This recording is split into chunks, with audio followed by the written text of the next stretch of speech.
राजस्थान की सियासत में पेपर लीक मामले को लेकर सियासत गर्म है। गहलोत सरकार के खिलाफ विपक्ष ने तो पहले ही मोर्चा खोल रखा है, लेकिन अब कांग्रेस में ही पेपर लीक को लेकर दो फाड़ चल रही है। अशोक गहलोत और सचिन पायलट के बीच जारी अंदरूनी खींचतान एक बार फिर सबके सामने है। पेपर लीक मामले पर सचिन पायलट ने मुख्यमंत्री पर जमकर वार किया। पायलट ने कहा कि तिजोरी से पेपर लीक होकर बच्चों तक पहुंच गया, ये तो जादूगरी हो गई। तो देखिए, सचिन पायलट के इन आरोपों पर अशोक गहलोत ने भी चुप्पी तोड़ी है और अपने ही अंदाज में जवाब दिया है। आपको दिखाते हैं इस रिपोर्ट में। सचिन पायलट गहलोत सरकार को लगातार कटघरे में खड़ा कर रहे हैं, तो अनुभवी अशोक गहलोत उन्हें अपने अंदाज में जवाब भी दे रहे हैं। गहलोत ने कहा कि पेपर लीक मामले में सख्त कार्रवाई की गई है और आगे भी दोषियों को बख्शा नहीं जाएगा। राजस्थान के मुख्यमंत्री यही नहीं रुके, उन्होंने आगे कहा कि राज्य में अब तक 1,35,000 नौकरियां मिल चुकी हैं। आने वाले समय में और नौकरियां मिलेंगी। और बात बिहार की करते हैं। बिहार में नीतीश कुमार के काफिले को लेकर बताया जा रहा है, उनके काफिले को जाने के लिए 15 मिनट तक ट्रेन रोकी गई और ये बड़ा आरोप लगाया। देखिए, अश्विनी चौबे ने और इस पूरे मामले की छानबीन की मांग भी की है। रिपोर्ट आपको दिखाते हैं। बुधवार को समाधान यात्रा के दौरान नीतीश कुमार बक्सर पहुंचे थे। इस दौरान सीएम के काफिले को पार करवाने के लिए एक ट्रेन को काफी देर तक रोक लिया गया, जिसकी वजह से कई यात्री ट्रेन से उतरकर पैदल जाते दिखे। फिर क्या, मामले ने तूल पकड़ लिया। ट्रेन रोके जाने के बाद बक्सर सांसद और केंद्रीय मंत्री अश्विनी कुमार चौबे ने नीतीश कुमार पर निशाना साधते हुए उन्हें समस्या कुमार तक बता डाला। बक्सर सांसद ने इस मामले में उच्च स्तरीय जांच कराने की मांग की है।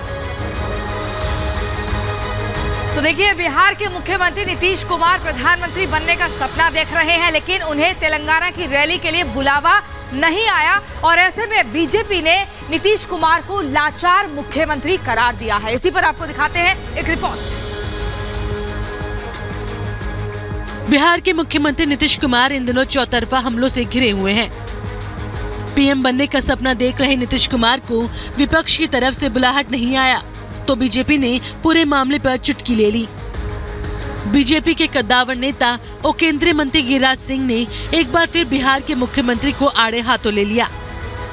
गिरिराज सिंह ने नीतीश कुमार को देश का सबसे लाचार मुख्यमंत्री बता डाला। और देखिए, प्रधानमंत्री नरेंद्र मोदी कर्नाटक दौरे पर जाने वाले और कर्नाटक को 10,800 करोड़ की बड़ी सौगात मिलने वाली है। रिपोर्ट के जरिए आपको पूरी खबर बताते हैं। प्रधानमंत्री नरेंद्र मोदी आज कर्नाटक के कलबुर्गी और यादगीर जिले का दौरा करेंगे। एक महीने के अंदर पीएम मोदी का कर्नाटक का ये दूसरा दौरा है। इस साल राज्य में विधानसभा चुनाव है, ऐसे में पीएम मोदी की इस रैली को काफी अहम माना जा रहा है। इस दौरान पीएम नरेंद्र मोदी मलखेड़ा में एक कार्यक्रम में टांडा निवासियों को संपत्ति के दस्तावेज वितरित करेंगे। कर्नाटक के इतिहास में ये पहली बार है कि ये दस्तावेज 51,900 टांडा निवासियों को दिए जाएंगे। और आपको बता दें, कर्नाटक दौरे के बाद प्रधानमंत्री नरेंद्र मोदी महाराष्ट्र दौरे पर पहुंचेंगे और ऐसे में 2 नई मेट्रो लाइन का उद्घाटन भी करेंगे। पूरी खबर आपको दिखाते हैं 30 सेकंड की रिपोर्ट में। महाराष्ट्र में सत्ता परिवर्तन के बाद प्रधानमंत्री नरेंद्र मोदी पहली बार आज मुंबई दौरे पर आ रहे हैं। पीएम मोदी इस दौरान 38,800 करोड़ रुपए के प्रोजेक्ट मुंबई वालों को सौंपेंगे। इसमें बीएमसी के 12 प्रोजेक्ट शामिल है। पीएम मोदी मुंबई मेट्रो की 2 लाइनों का शुभारंभ और मेट्रो की सवारी भी करेंगे। कार्यक्रम को लेकर पीएम नरेंद्र मोदी ने ट्वीट कर कहा कि वो इस दौरे को लेकर काफी उत्सुक हैं। Bureau report, Republic Bharat. इधर बीजेपी के राष्ट्रीय अध्यक्ष जेपी नड्डा कोलकाता दौरे पर पहुंचे और कोलकाता में आज नदिया में उनकी एक जनसभा भी होने वाली। पूरी खबर इस रिपोर्ट के जरिए आपको बताते हैं।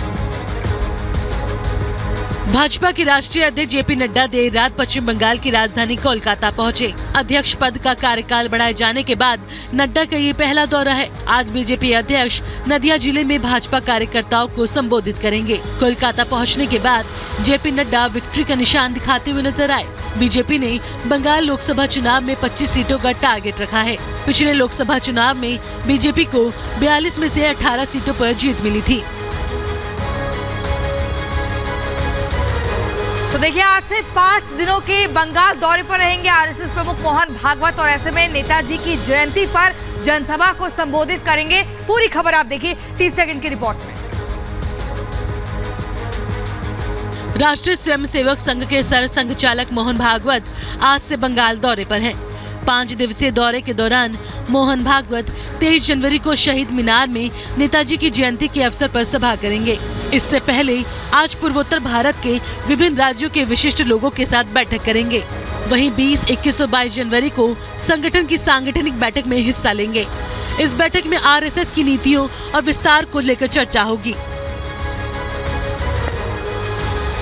और देखिए, 200 करोड़ की ठगी के मामले में जैकलिन फर्नांडिस ने बड़ा खुलासा किया। ईओडब्ल्यू के चार्जशीट में बड़े खुलासे हुए। क्या है ये खुलासा, इस रिपोर्ट से जानिए। ठग सुकेश चंद्रशेखर से जुड़े 200 करोड़ रुपए के जबरन वसूली के मामले में पिंकी ईरानी के खिलाफ चार्जशीट दायर की गई है। दिल्ली पुलिस की आर्थिक अपराध शाखा ईओडब्ल्यू ने आरोप लगाया है कि सुकेश को पिंकी ने ही जैकलिन से मिलवाया था। वहीं जैकलिन ने भी कई खुलासे किए हैं। जैकलिन ने कहा है कि सुकेश से मिलने के लिए दबाव बनाया गया था। सुकेश ने उसे खुद को गृह मंत्रालय का अधिकारी बताया था। तो देखिए, आपको बता दें, उत्तर प्रदेश में जितने भी मान्यता प्राप्त या राज्य की जो सहायता मिलती है मदरसों को, वहां पर अब एनसीईआरटी के माध्यम से पढ़ाई लिखाई होगी। और ऐसे में जो मार्च में सत्र की शुरुआत होगी, उसी के बाद इस आदेश को जारी किया जाएगा। पूरी खबर आप देखिए इस रिपोर्ट में। देश में अब तक मजहबी कट्टरवाद का प्रतीक रहे मदरसों पर यूपी की योगी सरकार धीरे धीरे लगाम कसने में लगी हुई है। राष्ट्रगान और रविवार की छुट्टी के बाद अब मदरसों में एनसीईआरटी की किताबें पढ़ाई जाएगी। बैठक में ये भी फैसला लिया गया कि बेसिक शिक्षा विभाग के स्कूलों की तरह मदरसों में भी सरकार की तरफ से किताबें बांटी जाएंगी। इसके साथ ही सरकार मदरसों में मॉडर्न एजुकेशन लागू करने जा रही है, जिसके तहत अब यहाँ के बच्चे भी ड्रेस पहनेंगे। और देखिए, ज्ञानवापी मामले को लेकर आज कोर्ट में अहम सुनवाई होने वाली है। नेताओं के जो हेट स्पीच इस मामले को लेकर आ रहे थे, उसे लेकर यह अहम सुनवाई होगी। पूरी खबर आपको इस रिपोर्ट के जरिए दिखाते हैं। वाराणसी के ज्ञानवापी मामले में हेट स्पीच को लेकर आज सुनवाई होगी। ज्ञानवापी परिसर के वजूखाने के पास में मिले कथित शिवलिंग के बारे में गलत बयानबाजी करने वाले नेताओं के खिलाफ मुकदमा करने की मांग को लेकर आज वाराणसी कोर्ट में सुनवाई होगी। सोमवार को सपा प्रमुख अखिलेश यादव और सांसद असुद्दीन ओवैसी के मौजूद नहीं होने से कोर्ट ने कार्यवाही को टाल दिया था। आज विपक्ष की तरफ से दाखिल वकालतनामा स्वीकार योग्य है या नहीं, इस पर कोर्ट का आदेश आएगा। तो अगली खबर आपको बताएंगे मध्य प्रदेश के रीवा से। दरअसल वहां बारात में एक युवक जमकर थिरक रहा था, डांस कर रहा था। एकाएक वो गिर जाता है धड़ाम से और उसकी मौत हो जाती है। डॉक्टर ने इस मौत के पीछे वजह कार्डियक अरेस्ट को बताया है। पूरी खबर आप देखिए 30 सेकंड की रिपोर्ट। मध्य प्रदेश के रीवा में दोस्त की बारात में डांस करते करते एक युवक की मौत हो गई। तस्वीरों में आप देख सकते हैं कि चंद सेकंड पहले कैसे युवक पूरी मस्ती में बैंड की धुन पर अपनी खुशी का इजहार करते हुए डांस कर रहा है। तभी अचानक वो नाचते नाचते जमीन पर गिर जाता है। आनंद फानन में लोग उसे अस्पताल लेकर पहुंचते हैं, लेकिन उससे पहले उसकी मौत हो जाती है। युवक को हार्ट अटैक आने की आशंका जताई जा रही है। और अगली खबर मेरठ से, जहां दिनदहाड़े एक हत्या से हड़कंप मच गया है। सीसीएसयू के एक छात्र को दिनदहाड़े चाकुओं से गोदा गया, उसकी बेरहमी से हत्या कर दी गई। पूरी खबर इस रिपोर्ट से आपको दिखाते हैं। मेरठ में मेडिकल कॉलेज के सामने सोमदत्त विहार के पास चाकू से गोदकर एक छात्र की हत्या कर दी गई। बताया गया कि छात्रों ने वर्चस्व को लेकर चाकूबाजी हुई थी, जिसमें छात्र की जान चली गई। मृतक छात्र कार्तिक खरखौदा के फफूड़ा गांव का रहने वाला था, जो कि सीसीएस यूनिवर्सिटी का छात्र था। हत्या के बाद से हमलावर फरार हैं। पुलिस हमलावरों की तलाश में जुटी हुई है। वहीं मृतक छात्र कॉलेज के पास अपने दोस्त से मिलने गया था। Bureau report, Republic Bharat. तो चलिए अगली खबर आपको बताएं। यूपी के बागपत में बेकाबू होकर एक कार एकाएक पलट जाती है और इस हादसे में 2 लोगों की मौत हो जाती है। पूरी खबर आप देखिए 30 सेकंड की रिपोर्ट में। एक बार फिर तेज रफ्तार का कहर देखने को मिला है। हाईवे पर तेज रफ्तार होने की वजह से अचानक बेकाबू होकर कार पलट गई। इस हादसे में 2 लोगों की मौत हो गई। कार की हालत इस कदर हो गई थी कि दोनों के शव को निकालने में लोगों को काफी मशक्कत का सामना करना पड़ा। पूरा मामला कोतवाली के बड़ौद क्षेत्र का बताया जा रहा है। पुलिस ने मौके पर पहुंचकर शवों को पोस्टमार्टम के लिए भेज दिया है। और अगली खबर मुरादाबाद से, जहां बुर्के को लेकर विवाद सामने आया है। कॉलेज में बुर्का पहनकर पहुंची छात्राओं को रोक दिया गया गेट पर। इसके बाद यहां भारी हंगामा हुआ। पूरी खबर इस रिपोर्ट में आपको दिखाते हैं। मुरादाबाद में हिंदू कॉलेज के गेट पर उस समय जमकर हंगामा शुरू हो गया जब बुर्का पहनकर आई छात्राओं को गेट पर रोक लिया गया। कॉलेज प्रशासन ने उन्हें ड्रेस कोड में ही प्रवेश देने की बात कही तो वो विरोध करने लगी। सूचना मिलने पर समाजवादी पार्टी के छात्र नेता पहुंचकर वहां हंगामा करने लगे। बाद में कॉलेज प्राचार्य को ज्ञापन देकर छात्राओं को क्लासरूम तक बुर्के में जाने की अनुमति मांगी।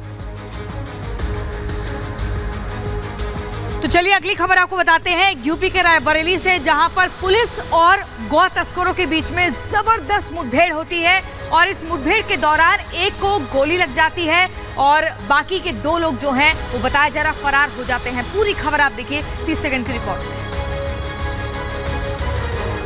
रायबरेली में गौ तस्करों और पुलिस के बीच उस समय मुठभेड़ हो गई जब पुलिस ने गदागंज इलाके में एक ट्रक को चेकिंग के लिए रुकवाया। पुलिस को देखते ही तीनों ट्रक सवार वहां से भाग निकले। जब पुलिस ने उनका पीछा किया तो वो गोली चलाने लगे। जवाब में पुलिस ने भी फायरिंग की, जिसमें एक बदमाश को पैर में गोली लगी, जबकि 2 तस्कर मौके से फरार हो गए। ट्रक से 28 मवेशी बरामद हुए हैं, जिन्हें तस्करी कर बिहार ले जाया जा रहा था। और बात लद्दाख के द्रास इलाके की, जो आज देश का सबसे ठंडा इलाका बना हुआ है। हालत इतनी खराब है, तापमान इतना गिरा है कि नदी तक जम गई है। पूरी रिपोर्ट में आपको खबर दिखाते हैं। लद्दाख में कड़ाके की ठंड अपने चरम पे है। आलम यह है कि आदमी से लेकर जानवर तक को पीने का पानी नहीं मिल पा रहा है। चारों तरफ बर्फ ही बर्फ है। ये तस्वीरें कारगिल के द्रास की हैं, जहां लगातार तापमान में गिरावट की वजह से नदी पूरी तरह से जम चुकी है। जहां एक तरफ बर्फ और ठंड के चलते मनमोहक नजारे देखने को मिल रहे हैं, वहीं दूसरी तरफ पानी जम जाने से इंसानों और जानवरों को काफी मुश्किलों का सामना करना पड़ रहा है।